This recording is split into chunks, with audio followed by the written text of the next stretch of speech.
Oui. Alors, nous avons pu écouter Maman Jophiel qui a apporté certaines illuminations sur, pour certains qui disent le thème, ou bien l'approche de la grâce.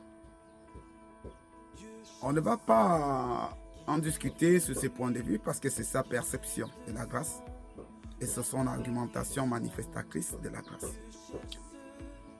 Mais pour les enfants de Sion qui sont de Dieu Tout-Puissant, je rappelle et je voudrais me manifester en ce sens pour qu'ils comprennent que l'on ne peut apporter des illuminations sur un thème, disons, un concept, disons, une idée, disons, si on ne connaît pas l'origine de cela et si on ne sait pas à qui cela a été donné comme manteau pour manifester cela et pour ainsi conduire les gens à cela. Alors, c'est à cet effet que nous devons comprendre que la grâce a été donnée à la femme. Alors, il est important de se rappeler que c'est la femme qui est une grâce et non l'homme. Alors, c'est vrai que universellement, arc-en-ciellement, on peut dire que la grâce est le propre de tous, à cause que c'est la femme qui donne des enveloppes que nous avons, car c'est elle qui les porte. Mais cependant, plus loin, nous devrons comprendre que la grâce est au fait une institution divine qui est attribuée à une reine, donc selon laquelle elle est grâce par sa sagesse de fondation, de tel qu'il est écrit, la femme sage bâtit, donc de bâtissement. Bon, alors la femme sage bâtit quoi? Elle bâtit les nations, vu qu'elle porte ainsi les vies qui vont être ainsi des ouvriers de manifestation dans la nation. C'est pourquoi d'ailleurs, les Écritures on peuvent mentionner ceci: tu es pleine de grâce. Là, on s'est attaqué, ou bien cela a été attribué à une chair féminine. On n'a pas dit que Jésus était plein de grâce. On a dit Marie, tu es bénie entre toutes les femmes et le fruit de tes entrailles est béni. Ce qui soutient clairement ce dont on a d'abord eu en première comme propos. Alors, lorsqu'on parle de grâce, l'imagerie à avoir de Dieu dans ce contexte de grâce, c'est une femme. C'est pourquoi d'ailleurs vous allez vous rendre compte de ceci. Lorsque il y a de la grâce dans une famille, c'est toujours cette grâce-là qui couvre la plupart des dérapages familiales. Alors on parle toujours ici d'une matriarche. C'est à ce terme que l'on a pu dire, regardez à Sarah et Abraham. Pourquoi? Sarah est aussi, selon la loi, à la traversée de la grâce, l'identifiant tempérament juste en la faculté de la grâce cachée dans la loi. Alors, Dieu n'a pas béni un homme seulement par le code de la parole, mais il a fait plus dans son œuvre en apportant aux côtés de l'homme une compagne qu'on a dit côte. Donc, la côte n'est pas ainsi une manifestation charnelle, c'est une manifestation de la parole complémentaire. Et c'est pour cela qu'on peut parler dans les proverbes en disant ceci, que mon enfant, ne méprise pas l'enseignement de ta mère. Ainsi on fait mention de l'autel de grâce. C'est pourquoi on dit Marie pleine de grâce. Ça veut dire ici, tout thème, tout concept de bienséance est né de l'attribution de la femme. De ce style que ce n'est pas l'homme qu'on regarde en premier, c'est toujours une femme que l'homme regarde en premier. Alors, qui est à côté de toi pour savoir qui te motive à une idéologie de bienveillance? Et c'est pour cela, dans nos institutions, nous avons du mal à donner certains postes à certains hommes qui ne sont pas mariés. Le mariage n'étant pas ainsi une institution humaine, mais une institution divine. Donc, ce qui veut dire de code de sens parole à des attributs de bienséance, de tempérament, non à des attributs matériels de convoitisme de toute espèce. Alors, dans cette même lancée de grâce, Nous devons comprendre que l'image, lorsque dans notre quotidien, nous voulons mettre une image sur la bienveillance du mot grâce, nous devons comprendre qu'il s'agit prioritairement d'une institution féminisée. Alors, sommes-nous de l'institution féminisée? Oui. Vu que même si nous sommes sortis des hommes, mais dans ce monde, on a été matérialisés en grâce, de tel que les corps que nous portons ont été faits chair, d'esprit dans la chair, à cause de la grâce qui, elle, nous a reçus dans son hôtel, dans sa demeure. Et c'est la même chose qu'on parle avec ainsi et Josué et Caleb que Moïse a envoyé, et c'est une prostituée qui les a hébergés. Alors le fil rouge que l'on peut parler à la fenêtre, c'est pour montrer par là la voie par laquelle nous sommes sortis. Nous sommes sortis par la voie d'une alliance de grâce à la parole mâle avec une alliance à la parole femelle dans le secret du jardin. C'est cet état de choses qui fait en sorte que nous devons savoir que toute chose que nous devons faire doit être couverte de l'image de la femme, de ce sens que Jésus est l'épouse de Dieu.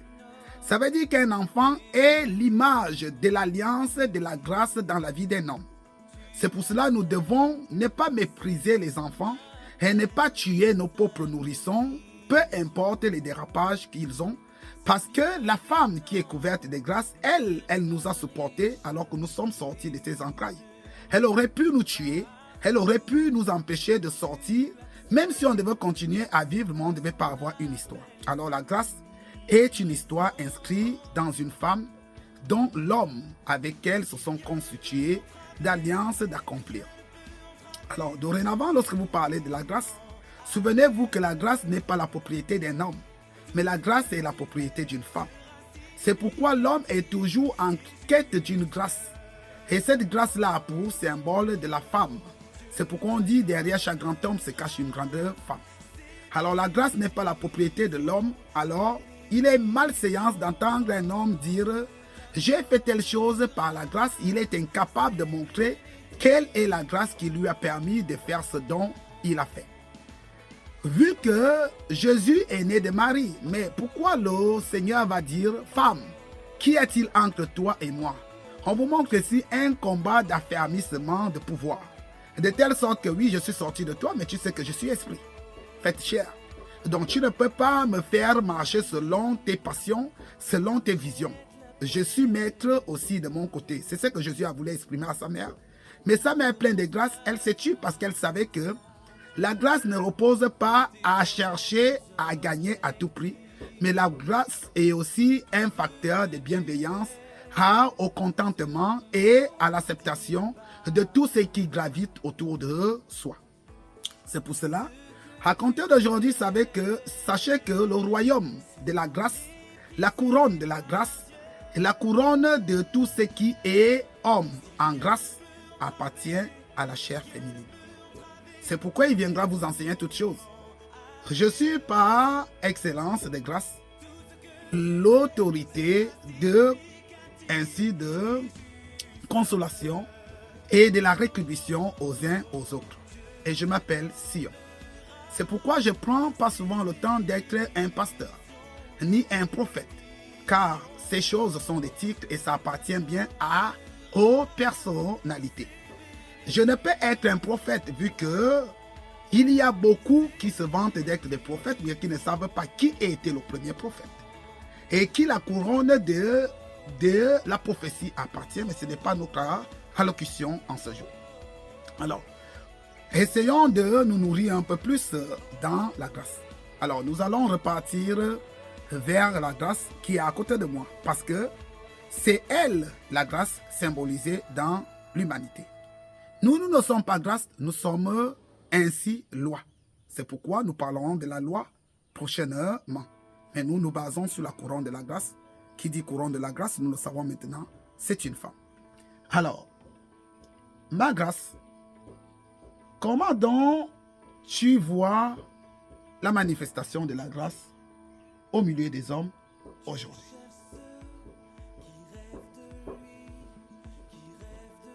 Alors, la grâce aujourd'hui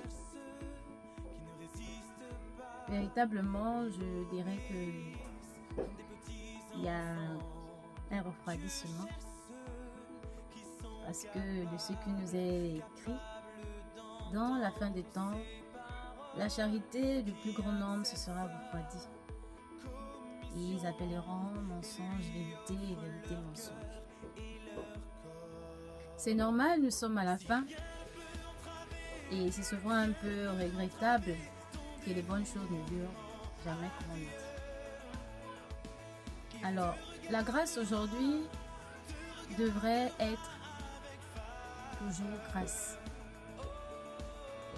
et devrait toujours s'attendre à ce que si elle est grâce, il y a aussi un temps où cela aussi doit prendre fin. Pas prendre fin pour toujours, prendre fin pour un moment, parce qu'il y a un autre règne qui doit s'imposer pour compléter cette grâce que nous sommes. Alors nous sommes tout simplement limités à être une grâce des bienfaits, des actions qui peuvent réjouir nos cœurs ou des actions selon nous qui sont agréables à Dieu. Mais on ne va pas se limiter tout simplement à être ces grâces-là. Nous devons être aussi des grâces complémentaires, des grâces d'action d'intérieur, de reconnaissance de ce dont nous avons été appelés, le but pour lequel nous sommes dans cette existence, dans cet espace-temps. Alors, c'est cette grâce-là que nous devons attendre à ce qu'elle vienne à nous. C'est aussi une grâce, ce n'est pas aussi une grâce.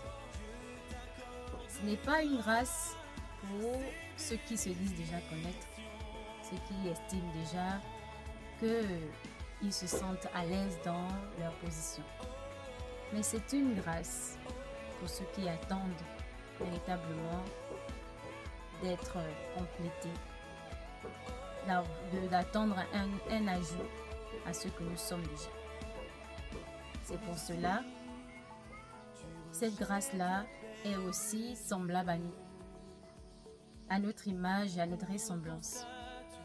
Et c'est celle-là que nous devons attendre pour nous donner la suite, pour que notre grâce soit parfaite. Et pour qu'elle soit parfaite, il y a une suite.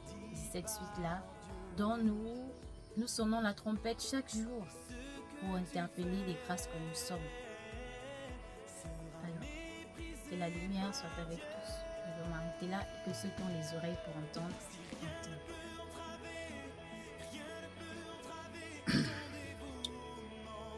Katamba noya enkai sente, ana tu grasmas sente. Ana urate sente, ana tu tamboli sente. Luerte mas, dalino, tu moria, ana nos monga. Ana nos ranga, ana nos misa mas. Elito, resta pomena,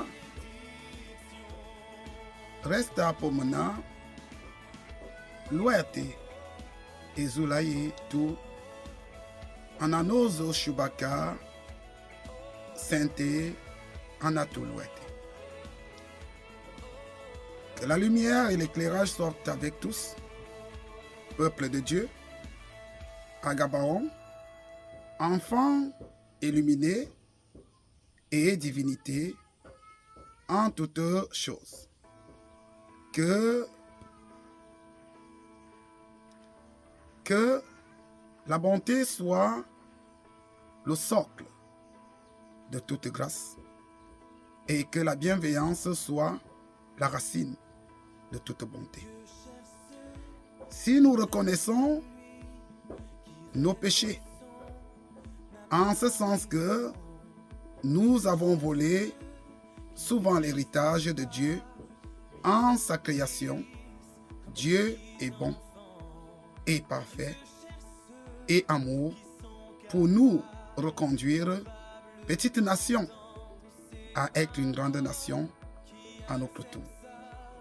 Bannissons de nous les colères, bannissons de nous les cicatrices du passé, mais bâtissons en nouveau en chacun de nos intelligences, en chacun de nos dons, afin que celles-ci deviennent l'œuvre de toute grâce.